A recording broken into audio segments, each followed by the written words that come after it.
انتقال ہو گیا ہے، آپ اس کی نماز جنازہ پڑھا دے، آپ اس کی نماز جنازہ پڑھا دے۔ محترم حضرات، غوث اعظم نے فرمایا کہ تم جانتے ہو یہ غوث اعظم مردوں کا جنازہ پڑھاتا ہے، زندوں کا نہیں پڑھاتا ہے۔ کہا حضور آپ اس کی نماز جنازہ تو پڑھائیں، آپ اس کی نماز جنازہ تو پڑھائیں، یہ واقعی مردہ ہے۔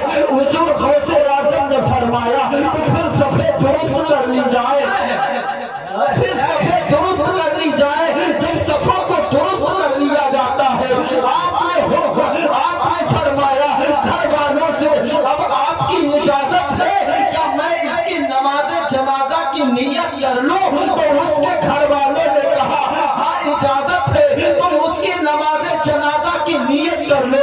حضور غوث اعظم نے جب اس کی نماز جنازہ کی نیت کی، پہلی تکبیر پڑھی، پڑھنے کے بعد میں محترم حضرات دوسری تکبیر پڑھتے ہیں، تیسری تکبیر پڑھتے ہیں، چوتھی تکبیر پڑھتے ہیں۔ اب محترم حضرات مردہ تو جسے مردہ بنا کر لٹایا گیا تھا، آخرکار اس کی نماز جنازہ غوث اعظم نے پوری پڑھا دی، اور پہلے داہنی طرف سلام بھی پھیر دیا، بائیں طرف سلام بھی پھیر دیا۔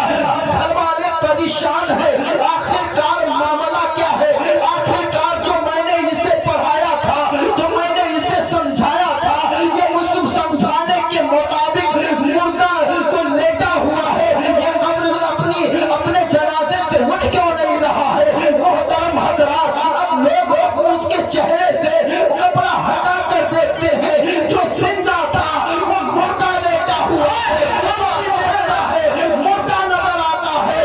گھر والے الگ گرتے ہیں، حضور غوث اعظم کے قدموں میں گر جاتے ہیں، آیا الگ گرتا ہے، بھائی الگ گرتا ہے، بھائی الگ گرتا ہے۔ محترم حضرات اسی طریقے سے گھر کا ایک فرد غوث اعظم کے قدموں میں دکھائی دیتا ہے اور کہتا ہے حضور میں نے آپ کی ولایت کا مذاق اڑانے کے لیے زندہ آدمی کو مردہ بنا کر کے آپ کی بارگاہ میں نماز پڑھانے کے لیے لایا تھا۔ حضور یہ کیا ہو گیا؟ اب تو یہ مردہ ہو گیا۔ حضور غوث اعظم نے فرمایا ارے نادان، میں نے کہا تھا کہ غوث اعظم مردے کا جنازہ پڑھاتا ہے، زندوں کا نہیں، تو میں نے اس کی نماز جنازہ بھی پڑھا دی ہے، اور یہ سب قیامت سے پہلے نہیں اٹھ سکا، اٹھ سکتا ہے۔ حضور محمد اعظم فرماتے ہیں علامہ بہن ہے اے غوث کو تیکھا تیرا، کبھی چین سے توتا نہیں مارا۔ نعرہ رسالت، مسلک اعلیٰ حضرت، فیضان اعلیٰ حضرت، جشن غوث الورا کانفرنس، فیضان غوث اعظم، کرامت غوث اعظم، نعرہ تکبیر، نعرہ رسالت۔ بہت الحمد کہہ رہے اے غوث وہ تیکھا تیرا، مر کے بھی چین سے سوتا نہیں مارا تیرا، مر کے بھی چین سے سوتا نہیں مارا تیرا۔ محترم حضرات غوث اعظم کے دیوانے انشاءاللہ وقت بھی بہت کم ہے، تو میں آپ کو بتاتا کہ غوث اعظم کی حقیقت کیا ہے۔ ابھی دیکھیے 11 بجا ہے کہ 12 بجے گا، جس طریقے سے ایک ٹرین چلتی ہے تو اس کو لال جھنڈی دکھائی جاتی ہے رکنے کے لیے، تو محفوظ عالم صاحب جو ہیں لال جھنڈی لینے گئے ہیں، ابھی وقت پتہ چل جائے گا کتنا ہو رہا ہے۔ اور یہ ذکر میں آپ کو بتا دوں، ذکر کرنا غوث اعظم کی یہ خوش نصیبی ہے، بے شک، اور اس میں آنا ہمارا کی بھی خوش نصیبی ہے۔ بے شک، ذکر کرنا بھی خوش نصیبی ہے، ذکر میں آنا بھی خوش نصیبی ہے، بے شک، کیونکہ ذکر تو غوث اعظم کا جو ہے حاجی پور کے اندر ہو رہا ہے، حاجی پور گاؤں میں ہو رہا ہے، मगर इसका फैल जो है बगदाद से आया। इसका जो हमारा जो मटेरियल है, जो कुछ हम और आपके पास है, ऐसे नहीं है, उन्हीं के कारखाने से ढले हुए, उन्हीं के कारखाने का है जो हम और आप तक पहुंचा रहे हैं। मोहतरम हज़रात, गौसे आज़म का जिक्र जो है बहुत ही उम्दा है। इंशाअल्लाह ताला अगर किसी ने जिक्र गौसे आज़म सजाया और सजाने के बाद में उसमें कोई भी जिक्र गौसे आज़म में अगर शरीक हो जाता है तो मोहतरम हज़रात, गौसे आज़म फरमाते हैं कि उसके घर में बरकतों और रहमतों का नुज़ूल हुआ है।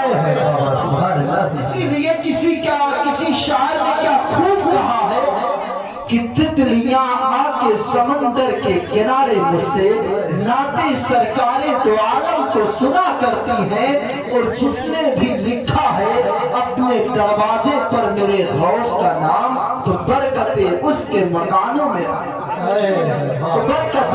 उसके मकानों में रहा करती हैं।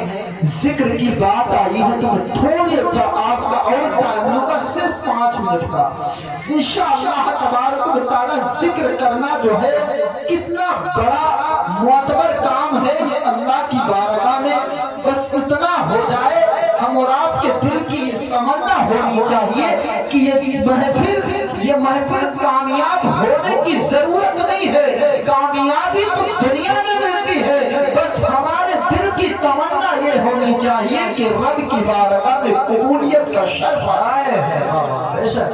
कामयाब तो दुनिया होती है ना, आखिरत कामयाब नहीं होती, आखिरत कबूल की जाती है, अल्लाह कबूल करता है तभी हमारी जिंदगी सही। तो मोहतरम हज़रात, बगदाद का मामला है, बगदाद शहर है, बगदाद के अंदर जो बादशाह है जिसे बादशाह सलामत कहते हैं, उसने अपने वजीरों से हुक्म दिया, और हुक्म देने के बाद में कहा वजीरों से कि जाओ आज जितनी भी रियाया है, जितनी भी बगदाद के अंदर मेरी सल्तनत है, जहां जहां तक मेरी बादशाहत है, वहां ऐलान कर दो कि गौसे आज़म के नाम की महफिल